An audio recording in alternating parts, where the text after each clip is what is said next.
صدق الله فاتبعوا ملة إبراهيم حنيفا وما كان من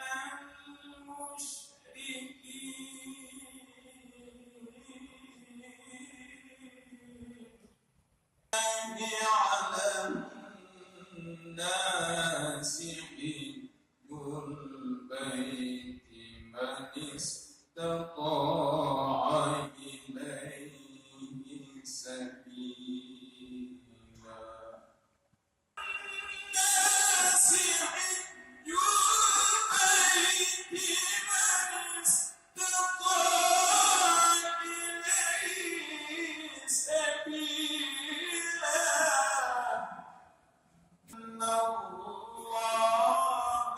غني عن العالمين.